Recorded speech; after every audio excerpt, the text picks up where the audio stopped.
will soon be producing practically oriented graduates with minimal training. That is the projection of the Dean of the Faculty of Engineering and Technology at the Kumasi Technical University, the leader of Partnership for Applied Sciences Project, Professor Mike Agbesi-Ichampong. He was speaking at a meeting of the Partnership for Applied Sciences Project in Kumasi. We'll bring you a story by Love FM's Kwesi Debra. In 2016, government converted 6 polytechnics into technical universities. Under the framework, polytechnics were asked to engage in practically oriented mode of training. German system of technical training was therefore adopted to meet the requirement of the world of work. The students where they can apply the language, for example. The Partnership for Applied Sciences project was, as a result, conceived. The project, which started from July 2017 and ends in June 2021, will provide practically oriented tertiary education in engineering, science, and technical and vocational program. One of them is to produce practically oriented graduates who will be able to enter the job market with minimal training, so that you don't have to, as an industry or as an industrial player, if you recruit a graduate from KSTU, for instance, the first day on the job, we expect him to be able to work effectively without supervision, so that we take the training through curriculum development, mentoring, entrepreneurship, enterprise development, and sometimes create business environment for the students so that they experience that kind of business atmosphere before they leave. Those of them who are business-minded, who want to establish their own businesses, can then learn the skill from here. It involves the Kumasi Technical University, Cape Coast Technical University, and Bonn, Rhein-Sieg and Cologne University of Applied Science, both from Germany. The universities will experience full transformation in the model of German universities of applied sciences. Sonia Keller is the coordinator of the Partnership for Applied Sciences project. So this project is based on the assumption that as universities we face similar challenges, and that is to deliver practical and relevant education to our students, to raise their employability and to help them find a place and contribute to society. So as a German institutions, we also want to learn from this experience and engage in exchange to see common ways forward and to enhance our view and our international experience and also the experience of our students. That has extensive, also like to learn from them. The 200,000 euro project is together funded by the German Academic Exchange Service project and the Ministry of Innovation, Sciences and Research, North Rhine-Westphalia. For JoyNews, Kwesi Debra.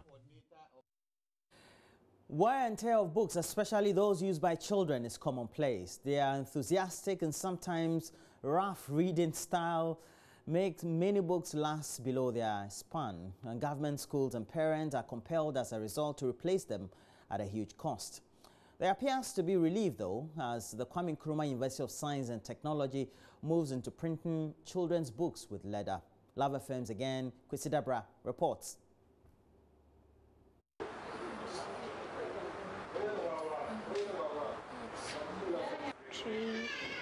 Mumbling to themselves whilst flipping through pages. These are the ways pupils know best to complete reading several books in a matter of hours. The Ashanti Library has only 24 chairs. Today, some pupils of Garrison Basic School occupy almost all the chairs. Their counterparts from other schools will show up later. Elizabeth Arthur is regional librarian. We don't go out with publicity, attracting them to the library, because when they come, the place is congested. The seating capacity isn't the only problem. Tattered and scattered book leaflets confront Mrs. Arthur on routine inspection. 20 years. Wow. Twins in trouble. Yeah, the same copy. Nothing can salvage them, and replacement is inevitable. It's an annual ritual. And this book, because of the nature of the book, is soft cover. So very soon it will start. Kwame Nkrumah University of Science and Technology comes up with an intervention. Dr. John Osebo-Bie of the Department of Integrated Rural Art and Industry investigated and experimented the use of leather for children's books. History has indicated that the most important documents were done on leather. And we have the situation where teachers always complain that particular children at the lower primary, the kindergarten, the nursery, and so on and so forth, often tear their books apart. So we said, why not investigate into the production of children's books with leather as a support? And this led to the research that has come out with these handmade children's drawing books, together with other children reading books. Every page is leather, and of course, it comes at a cost. When we decide to use it for production, you realize that no matter how expensive the book is, it will be cheaper in terms of age. Because if you buy the normal paper-bound books every year for the next class, this one can last longer. And I can say authoritatively that this can last as long as 10 years or more. Leather is susceptible to fungal attack. Researchers have developed new ways to mitigate the effect in order to maintain the surface value. For JoyNews, Kwesi Deborah. Still on childhood education, and the child-centered non-governmental organization Plan International, in collaboration with the Ghana Education Service, has organized a program dubbed Takeover, where a 17-year-old was given an opportunity to man the office of the latter. A final year student of the Y Islamic Senior High School, Damayoga Karim Hawawu, was given the opportunity to take charge of running of the office until the close of the day. The program is to observe the International Day of the Girl Child. And JoyNews Upper West Regional Correspondent Rafiq Salam reports from WA. The International Day of the Girl was set up by the United Nations and focuses on the girl as a child to celebrate the potential of girls across the world in the face of threats, discrimination, and the issues of their well-being. This year's event is being held on the theme Empower Girls Before, During, and After the Crisis. As part of activities lined up to mark the day, child-centered non-governmental organization Plan International, in collaboration with the One Municipal Directorate of the Ghana Education Service, held a program to give opportunity to a 17-year-old girl to take charge of the latter's office for a day. Eric Ayaba is the program unit manager of Plan International Upper West Region's office. It is a way to really demonstrate to the world and to all of us as given the opportunity, the girl child can show boldness, show assertiveness, and show some leadership qualities. It is not only happening in the Upper West. A lot of Plan International globally and other countries, a lot of girls have taken over certain key positions as prime ministers, and in Ghana here as district chief executives. In our case, the girl is taking over as the municipal director for education. And it symbolizes the kind of qualities that girls have. It gives them that assurance that they have something potential in them that they can really give if given the opportunity.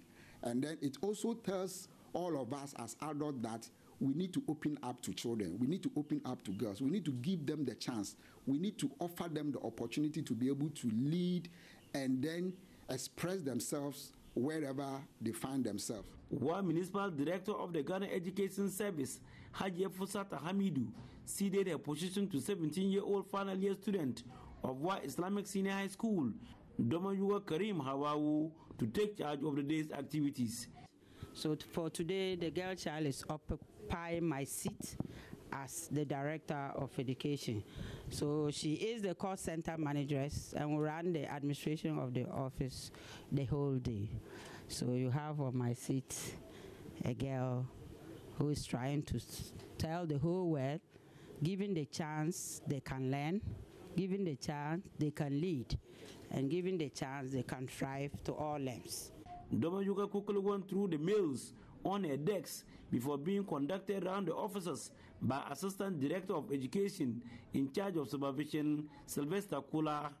Domayuga shared her impression about the office and the seats is occupying. The seats is kind of heavy, but I'm expecting a lot. And I know just as how this seat is heavy will be the same with what I am going to encounter.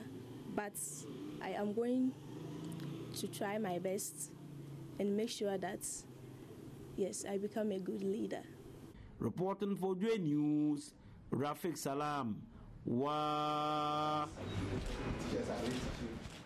And in other news, the National Disaster Management Organization has revealed that 359 people have so far been identified as being affected by the Madina-Atomic gas explosion, which happened over the weekend.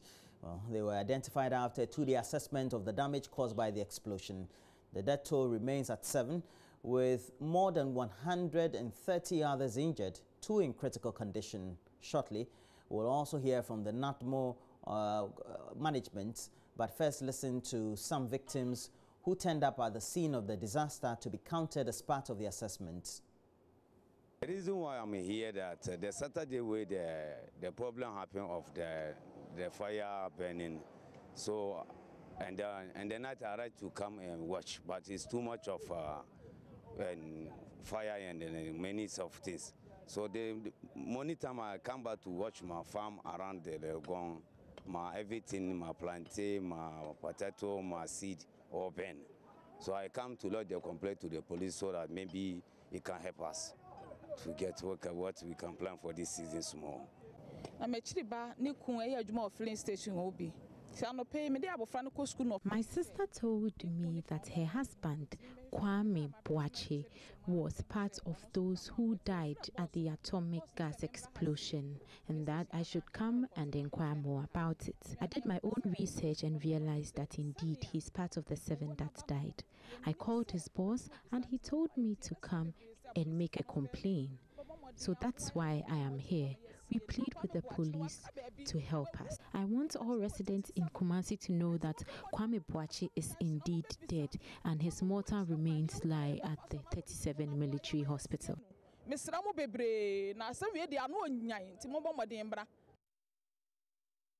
the NADMO Director for Greater Accra, Archibald Corbiner, also tells JoyNews the organization intends to present a report to Cabinet ahead of this crucial meeting. Yesterday night, when we closed, the report that we have from the post was about 181 persons who have come to register.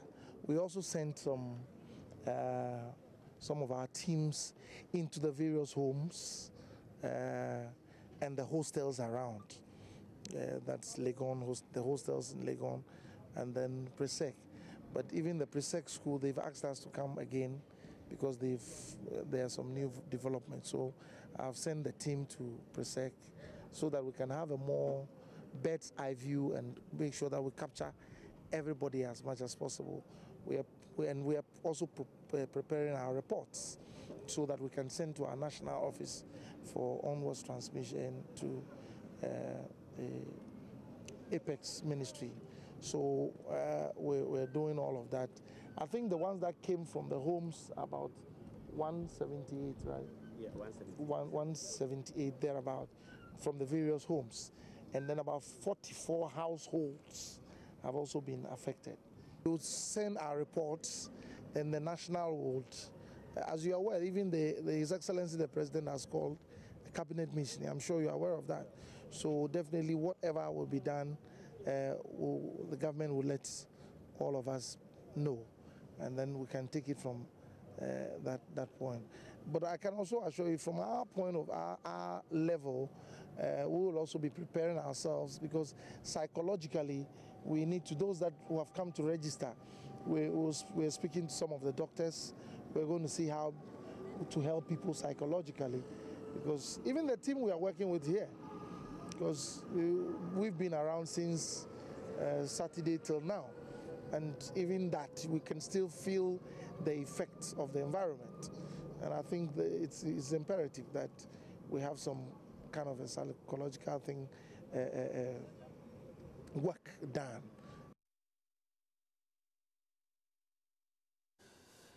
The minority in Parliament has questioned government's decision to establish the Coastal Belt Development Authority. In a dramatic turn of events, the Member of Parliament for Ho Central, Benjamin Podo, used the Ghana map to illustrate how the establishment of a Coastal Belt Development Authority will disadvantage the region. The MP argues that the authority, when instituted, would, in the long run, create geographical problems for natives of the Volta region in accessing funds to manage affairs in that part of the country. Yes, because I have a map here. The Volta region is to the extreme right.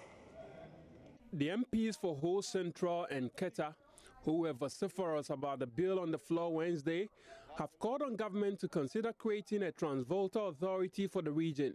MP for Ho Central demonstrated to JoyNews why the Coastal Belt Authority would disadvantage the Volta region. The Volta region has a peculiar problem. These people are in the north with the northern belt problems. These people are in the middle with the middle belt problems. And these are in the coast with the coastal belt problems. So, in order to really cater for this multifaceted region, I was suggesting that we should take out Volta region completely from any of the three that we had earlier worked on.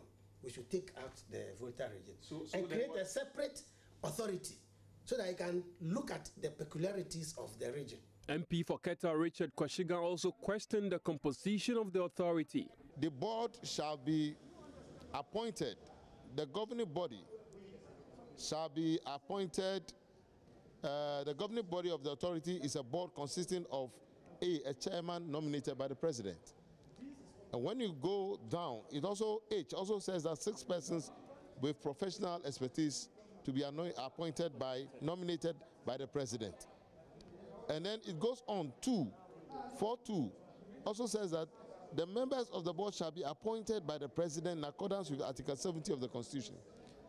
And even to the extent that even the staff of the authority are to be appointed by the president. What can you imagine will happen when this goes through the way it is? It will obviously become a political football. And the intent of the authority will not be realized, because we're talking about being a vehicle that will develop, the impoverished areas of our country. But then we know too well that in this country, immediately power is ceded to some political authority, the whole thing becomes partisan, and the tendency of the masses that bedeviled previous authorities obviously incite. Like Sada, you could mention. The majority leader, Oseiche Mensah Bonsu, however, defended the creation of the authority, saying it will be the primary agency in the implementation of infrastructure for poverty eradication program. The government has decided to ensure inclusive and accelerated bottom-up socio-economic development in the country. The government, in this regard, is purposed to establish the Coastal Development Authority to spearhead this agenda. The Coastal Development Authority, in addition to enhancing the inclusive development of the Greater Accra region, the Central region, and the Western region, as well as the Volta regions of the country, will be the primary agency for implementing the infrastructure for poverty eradication program. The belt is also expected to champion job creation.